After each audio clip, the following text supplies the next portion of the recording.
teman-teman. Nama saya Sulfani Rianti dari kelas 64207 dengan NIM 6425215. Pada kesempatan kali ini saya akan membahas tentang korupsi di Indonesia, mulai dari penyebab, dampak, hingga upaya pemberantasannya, serta salah satu contoh kasus yang pernah terjadi. Korupsi merupakan salah satu permasalahan besar yang masih dihadapi di Indonesia hingga saat ini. Tindakan ini tidak hanya merugikan keuangan negara, tetapi juga berdampak luas terhadap kehidupan masyarakat, seperti penghambatan pembangunan, meningkatkan kesenjangan sosial, dan menurunkan kepercayaan masyarakat terhadap pemerintah.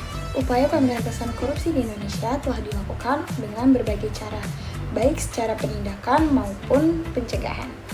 Secara penindakan, pemerintah melalui lembaga seperti Komisi Pemberantasan Korupsi atau KPK berperan dalam menangkap dan menghukum pelaku korupsi. Sementara itu, secara pencegahan dilakukan melalui peningkatan transparansi, pengawasan, serta edukasi kepada masyarakat.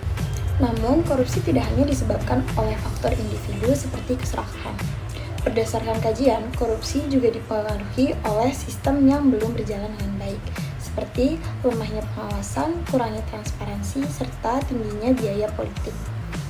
Hal ini membuat sebagian orang memanfaatkan jabatan untuk kepentingan pribadi. Selain itu, rendahnya integritas dan lemahnya penegakan hukum juga menjadi faktor yang mempengaruhi terjadinya korupsi. Ketika hukum tidak ditegakkan dengan tegas, maka pelaku korupsi tidak merasa jera dan cenderung mengulangi perbuatannya. Dampak dari korupsi sangatlah besar.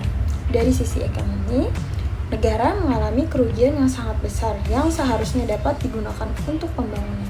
Dari sisi sosial, korupsi dapat meningkatkan kesenjangan antara masyarakat, serta merusak nilai moral dan kepercayaan publik. Salah satu contoh kasus korupsi besar di Indonesia adalah kasus yang melibatkan PT Grup Duta Palma. Kasus ini berkaitan dengan penguasaan lahan kelapa sawit secara ilegal di wilayah Riau. Dalam kasus ini, perusahaan memanfaatkan kekuasaan untuk menguasai lahan negara secara tidak sah. Dan akibat dari kasus tersebut, negara mengalami kerugian hingga sekitar 104 triliun rupiah.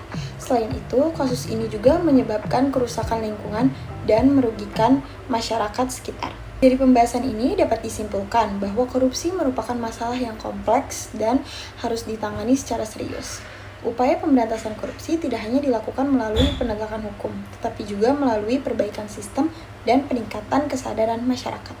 Sebagai masyarakat, kita juga memiliki peran penting dalam mencegah korupsi, yaitu dengan menjunjung tinggi kejujuran dan ikut mengawasi jalannya pemerintahan. Sekian pembahasan dari saya, kurang lebihnya mohon maaf. Terima kasih. I just had to let you know you're